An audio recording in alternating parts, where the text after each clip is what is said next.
Welcome back to Homo Non Grata, the series that shows and tells how America's gay people weathered the Cold War. Today we'll be looking into a witch hunt that took place in a small town in Ohio where a few men were found to be having sexual relations with teenagers. I know, we did this story already 17 chapters ago, but that was 1946 and this is 1958. And even though the two stories are similar in a lot of ways, there are some very important differences. A lot had happened in those 12 years in between, and this case gives us a good chance to check up on what changed and what stayed the same. I think you might be surprised. This is another one of those stories you won't find anywhere else, because nobody's ever dug it up before. Till now. This is Chapter 19, the nastiest series of trials. Logan separates the men from the boys. About 50 miles southeast of Columbus, Ohio is the Hocking Hills, an area popular with local day trippers for its scenic cliffs, caves, and waterfalls. The seat of Hocking County is Logan, a town of just over 6,000 in the late 1950s. For the past century, Logan had served as an urban center to the surrounding agricultural region, with mills that processed flour, livestock feed, and wool. A manufacturing industry had developed in the field of brick, tile, and other clay products. A coal boom had come and gone. As the rest of the nation transitioned to a post-war economy, the town was in search of a new and modern identity. Modern times arrived suddenly in Logan when it was discovered that a number of teenage boys were having sexual relations with men. In a case that presents obvious parallels to the Lima, Ohio scandal of 1946, the actions of the legal authorities, the local population, and the perpetrators themselves offer an enlightening view into just how far American society's attitudes toward homosexuality had progressed over the course of 12 eventful years, and how far they had yet to go. 4 area men were arrested by Hocking County Sheriff's deputies in the last week of January 1958 on charges of furnishing alcohol to minors and committing homosexual acts with them. 10 boys between the ages of 16 and 18 were said to be involved, some of them actively and others as passive bystanders. Most of the teens were already on probation for prior juvenile offenses such as theft of automotive accessories, in other words, stealing hubcaps. Prosecutor Hubert Lappin announced he'd bring all those involved to justice. Actions against the boys would be taken once the adult cases were settled. The Hocking County grand jury indicted the 4 men for sodomy in early February. All 4 entered pleas of not guilty. Bond was set at $1,000 and trial dates were assigned. The court intended to move swiftly. The first defendant to go to trial was Harry Childress, a 31-year-old native of the small town of Nelsonville, just across the Athens County line. Childress was an Army veteran who'd been drafted at age 18 during the final months of World War II. He'd served 13 months in the Philippines after the Japanese surrender, attaining the rank of Technician 5th Grade, or Tech Corporal. Returning to his family home when his service was complete, he worked at the Kroger supermarket a few miles away in the city of Athens and dabbled in real estate. Childress had waived his right to a jury trial and requested his case be heard by a tribunal, likely because he didn't trust his fellow citizens to render an unbiased verdict. On Monday morning, February 24th, Judge Harley Meyer of Hocking County was joined on the bench by 2 more justices, Carlos Rieker of Morgan County and Thomas Mitchell of Jackson County. The grand jury had indicted Childress on 2 counts of sodomy with 16-year-old boys, both members of the Logan High School football team. Each appeared in court to give testimony. One said he'd already been casually acquainted with the man who picked him up hitchhiking on July 15, 1957. Childress had let him drive the car and began making overtures to him along the way. The boy pulled the car off the highway and parked on a lonely side road, where Childress performed oral sex on him. The act was repeated a number of times in August and late in the fall, and the boy was sometimes given a couple dollars for his trouble. His teammate joined in on the fun and began receiving similar service from Childress around the 1st of December. Attorney James Shoemaker opened the defense by issuing a statement on behalf of his client that if Childress had indeed committed the acts charged against him, he'd done so as a born homosexual and would remain a homosexual until the day he died. It was a very bold declaration to make, a statement of defiance that would have been unthinkable in a place like Logan only a few years before. His words made the front page of the Logan Daily News, but the court was unimpressed. Shoemaker went on to argue that Childress couldn't be convicted solely on the uncorroborated testimony of the 2 boys, since they'd both been willing accomplices in the acts. Finally, he claimed the sodomy law violated the state's constitution. By Ohio law, a statute must pertain to only one offense, but the sodomy statute covered both oral and anal sex with humans, as well as sex with animals. The judges dismissed each of these arguments and after deliberating for 20 minutes found Childress guilty on both counts. Sentencing would wait until the other men's trials had ended. The following day brought the trial of Clyde Simmons, 39, who'd also requested a tribunal instead of a jury. Simmons lived in Logan but had grown up closer to Nelsonville in the tiny settlement of Doneville. He'd enlisted in the Navy in 1940 and trained as a medical corpsman. A letter to his mother telling of his love for the service had appeared in the Sunday paper some 16 months later, on December 7, 1941, reaching the town's doorsteps just as Japanese planes were approaching Pearl Harbor. Simmons spent the war as a pharmacist's maid at the Naval Dispensary in Baltimore. After an honorable discharge, he received an appointment as a government inspector of supplies at the Army Depot in Columbus. He'd run into some trouble with the law in early January of 1952 when he was found with a young man in a hotel room in Athens, the home of Ohio University. Simmons was charged with registering under a false name and renting a room for an immoral purpose. The court fined him $25 for the first charge and gave him a suspended 30-day sentence and a year's probation for the second. The mayor of Athens, Pete Seal, personally ordered him to stay out of the city. The other man, likely a university student, was held in jail for several hours and released with no charges filed. Shoemaker also defended Simmons and brought up many of the same points he had in the trial of Childress the day before. Only one charge had been made against Simmons, and only one witness testified, 18-year-old Phil Ingram, a former pitcher for the Logan High baseball team who graduated 8 months earlier. The so-called boy spoke of visiting Simmons' apartment several times since the middle of November, sometimes with other men or boys present. Ingram had gone into the bedroom with Simmons on various occasions to watch TV, and Simmons had performed oral sex on him. Shoemaker asked only 2 questions in cross-examination and then moved for a directed verdict of not guilty on the grounds that the evidence given by the prosecution's sole witness was not specific enough to establish the crime. The judges conferred for 20 minutes and dismissed the sodomy charge. Prosecutor Lappin moved to reopen the case, but was informed the law didn't work that way. Simmons was freed. The tribunal met on a third straight day for the trial of Don Warren, 26, a native of tiny Haydenville, midway between Nelsonville and Logan. Warren had joined the Air Force in July of 1951 at age 19. He returned home after completing 2 years in the service, and a few months later was arrested for a sexual act with a 16-year-old boy. In June of 1954, he entered a guilty plea to a charge of sodomy and was given 5 years probation by the Athens County Court. This went against Ohio law. A person convicted of sodomy was not allowed to be put on probation, and under the Asherman Act, a psychiatric exam as a potentially psychopathic offender was mandatory. The judge had ignored those statutes and released Warren as a first offender who was not likely again to engage in any offensive or unlawful course of conduct. With 16 months of probation left, Warren was now charged with 3 more counts of sodomy, 2 involving the same 16-year-old football players who Childress had been with, and a third boy, the lone non-jock in the crowd, who Warren had taken for a drive on the occasion of his 17th birthday. In court, the boy told of riding out to a lonely back road with Warren, where he was given beer, oral sex, and $4. Still stinging from the previous day's loss in the Simmons case, the prosecution asked all 3 of the junior sodomists to describe their sex acts with Warren in full detail, prompting the Daily News to remark what has already been the nastiest series of trials in local history became even nastier. As in the other men's cases, all offenses consisted of oral sex provided by the defendant. Warren was found guilty by the tribunal after 25 minutes of deliberation. The final defendant, Gerald Spengler, 23, was the only one to request a jury trial. Spengler was new to Logan. He'd moved to the town in August, less than 6 months before his arrest, to take over as manager of the Miller Jones shoe store on Front Street in the city's downtown. He'd previously worked at the Miller Jones store in Washington Courthouse, a city about double the size of Logan, midway between Columbus and Dayton on the opposite side of the state. He was brought to trial on Tuesday, March 4th, before a jury of 9 women and 3 men. Spengler was charged with a single count of sodomy involving a 16-year-old boy, yet another member of the very active Logan High football squad. The boy testified that on a night between Thanksgiving and Christmas he'd visited Spengler's apartment. Spengler had given him whiskey, and after 5 mixed drinks he became dizzy. The act of sodomy followed. Once again, the prosecutor asked the boy to describe the offense in detail, which consisted once again of the defendant performing oral sex. The jury returned a guilty verdict after half an hour.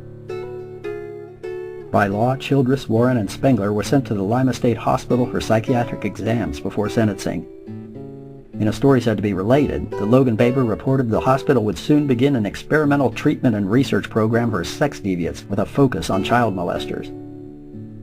Treatments would be modeled on the California program and aimed at neutralizing undesirable behavior, presumably using the same inhuman methods. A comparison of the Logan case to the Lima scandal 12 years earlier reveals some marked similarities and some very interesting differences. Both involved men having sex with boys between 16 and 18 years old, above the legal age of consent in Ohio for heterosexual relations. Both stories were carried on the front page of the local paper almost daily for a number of weeks, and both papers referred to the group of gay men as a ring, as if it were a case of organized crime. But while Logan was a much smaller town, the sense of panic and hysteria that had gripped both the public and the city officials of Lima seemed to be absent. The editor of the Logan Daily News didn't even find the situation worth discussing on his op-ed page. In fact, only one letter to the editor of the Daily News mentioned the sodomy trials at all, in the middle of a long list of supposed problems with Hawking County. A good tar and feather job was suggested. Another reader quickly posted a scolding reply that the year was 1958, Logan was a modern city, and the law would take its course.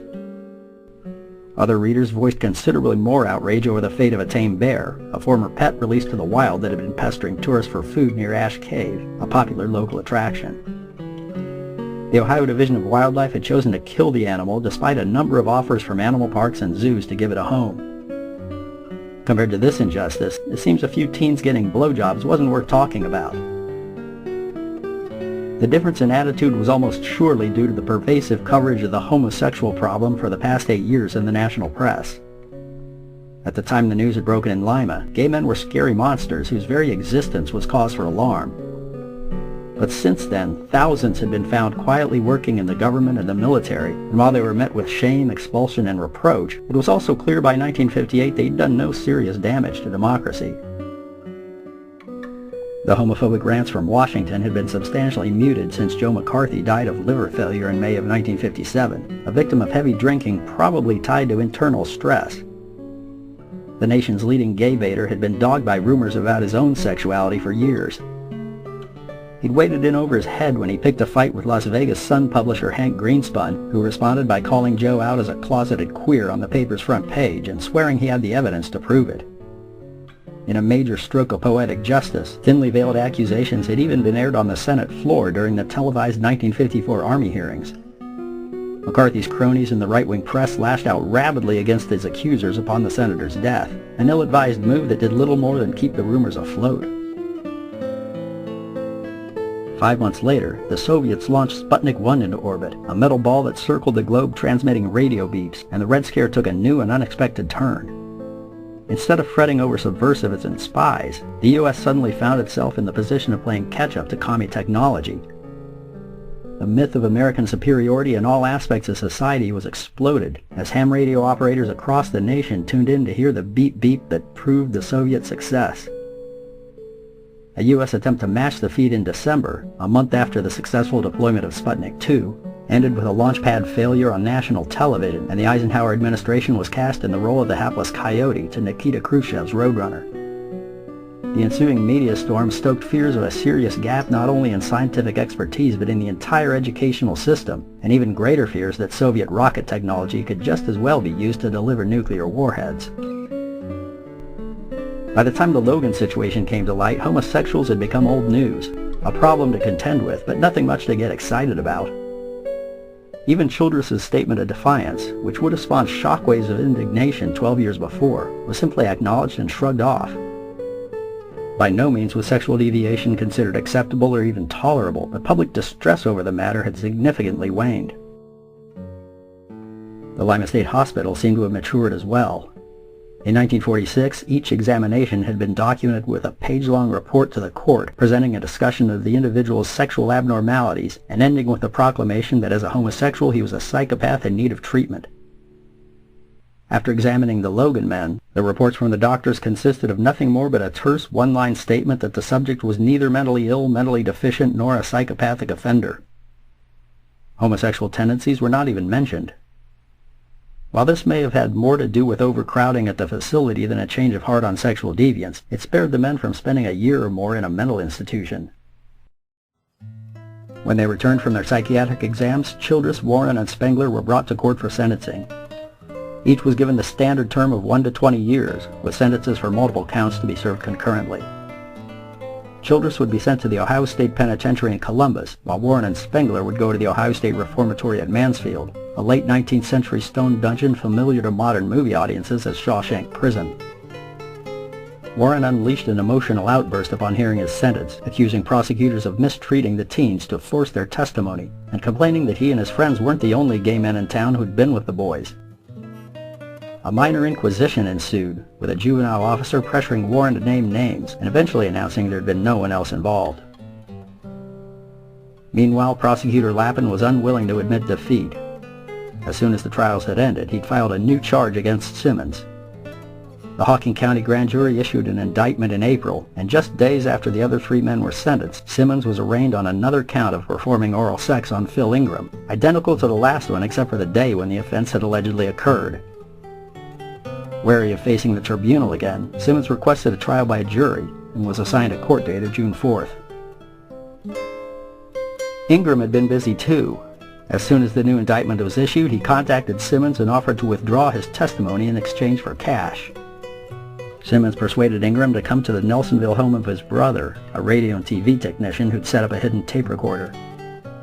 On April 25th, Simmons and his brother recorded Ingram admitting the prosecutor had instructed him on what to say in court and how to say it, and coerced him to play along on the threat of 9 separate criminal charges. He told Simmons for $200 he'd leave the state and not testify. James Shoemaker, who once again represented Simmons, wasn't sure what to do. With the county prosecutor accused of misconduct by a juvenile delinquent and a local police department openly hostile to his client, there seemed to be no clear way forward. Shoemaker held on to the tape and tried to introduce it in court when Simmons went to trial, but Judge Meyer refused to admit the recording as evidence. Ingram testified he'd simply asked Simmons for a loan to buy some furniture and nothing more. An odd story under the circumstances, but one that apparently worked. The jury returned a guilty verdict after deliberating 21 minutes. Simmons was sent to Lima for his psychiatric exam, and like the others was declared a non-psychopath. He was sent back to court where he drew the same sentence as the others. With the trials of all adult defendants complete, the prosecutor's attention shifted to the teens. Of the 10 originally said to have been part of the ring, 5 had committed homosexual acts with the convicted men, and 3 more were prosecuted for parole violations, including association with a homosexual adult. It seems even having a conversation with a gay man was prohibited. 2 16-year-olds were given suspended sentences to the boys' industrial school. Each were placed in the custody of a Logan citizen appointed by the court. 2 more 16-year-olds and a 17-year-old were sent to the Juvenile Diagnostic Center in Columbus, a residential facility providing rehabilitation programs and psychiatric care. A pair of 18-year-olds, each of them 17 at the time of their offenses, were allowed to join the military rather than face prosecution. Ingram, who was 18 when his acts were committed, pleaded guilty to a charge of contributing to the delinquency of minors. He'd drawn other boys into the ring, and was sentenced to 3 months in the county jail. The 4 men all pursued appeals of their convictions. 3 were carried forward after Warren chose to give up the fight. Childress and Simmons, who'd been assigned to the Ohio Penitentiary, were able to delay the start of their sentences until their appeals were decided by posting bonds of $7,500. Spengler, sentenced to Mansfield, was denied that opportunity.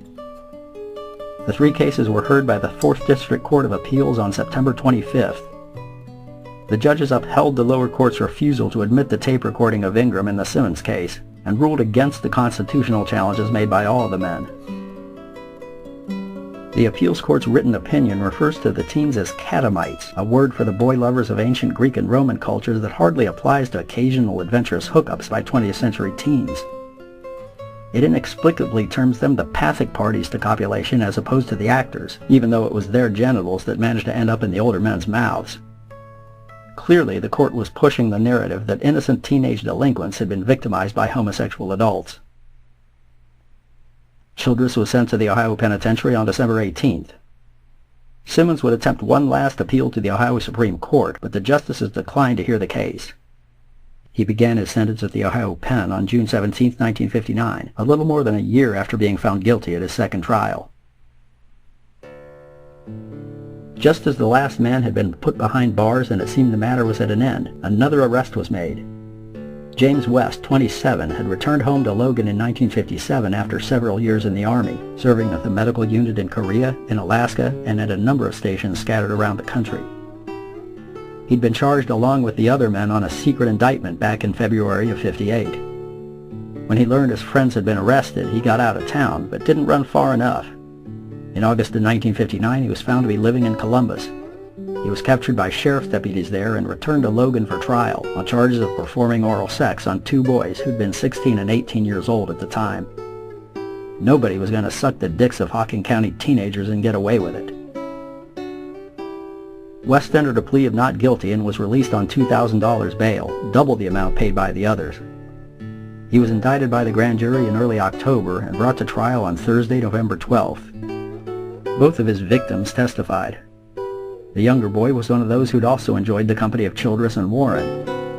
The older one was yet another former gridiron star for the Logan High Chieftains. The jury returned a guilty verdict on both counts after deliberating for 50 minutes, the longest by far anyone had taken to reach a decision in the cases. West was sent to Lima State Hospital where he was examined and found to be no more psychopathic than the others. On January 16, 1960, he was handed a sentence of 1 to 20 years in the Ohio State Reformatory at Mansfield. Given the experiences of the other men, he chose not to appeal the conviction. Instead, he settled into prison life as the other four had done. Harry Childress, the born homosexual, was the first to be released from custody. He was paroled from the Ohio Penitentiary on December 7, 1961, a bit less than 3 years after being sent there. Childress moved into his parents' home in Nelsonville and later bought his own home on the same block, where he remained for many years. James West drew the shortest sentence. He was paroled from Mansfield on March 2, 1962, 2 years and 4 months after his conviction. He returned to Columbus, where he worked as a beautician. Gerald Spengler was paroled from Mansfield on April 18, 1962. He'd been in custody just over 3 years and a month. Spengler moved back to his former home in Washington Courthouse, worked in sales, and lived with his mother until succumbing to an illness in 1973. Don Warren was transferred from Mansfield to the Ohio Pen in July of 1961 and was paroled 9 months later on April 27, 1962, after a total of 3 years and 2 months in custody. His mother had passed away while he was in prison. He moved into the family home with his father, who died the following March. Warren sold the house a few months later and moved to a suburb of Detroit.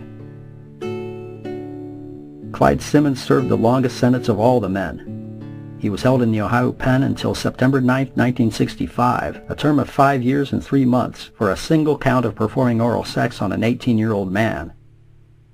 Public attitudes may have relaxed since 1946, but the Ohio Department of Corrections was holding firm. Upon his release, Simmons left Hocking County behind and moved to Dayton. Ohio's legal system seems to have made little progress in the years between the Lima and Logan incidents.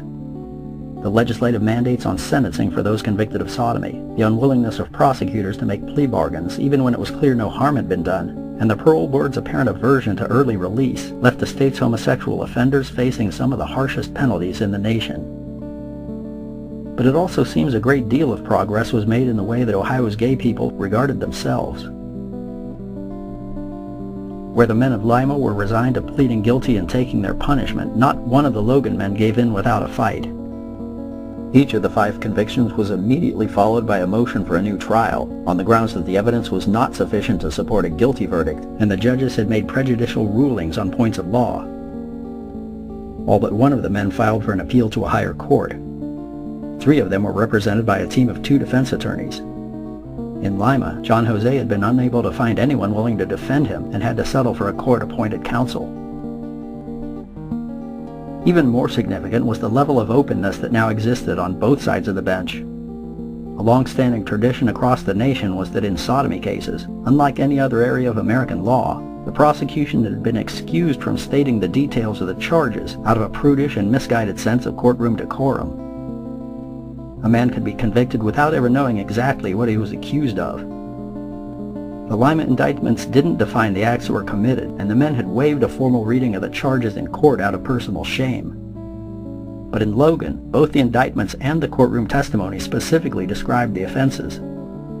Defense attorneys had demanded a careful examination of the facts. The sole attempt to gloss over the details at the first trial of Simmons had led to an acquittal. The Logan men lost their battles, but their actions spoke to a growing trend of gays and lesbians across the nation exercising their legal rights and refusing to slink away quietly, even in the smallest of towns. Thanks in part to the constant harping of alarmists in the government and the press, they'd become aware of their own great numbers and the true nature of their condition. They were beginning to develop a sense of themselves not as mentally deranged unfortunates, but as a legitimate and persecuted minority.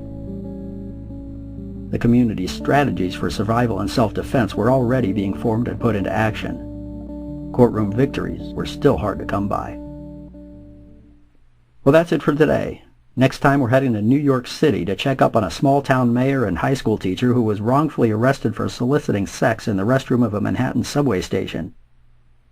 He managed to come out on top, but his troubles didn't end there, because even the accusation of homo activity was enough to get heads spinning back in his little hometown, and all of a sudden he found himself fighting a whole new battle. Don't miss it.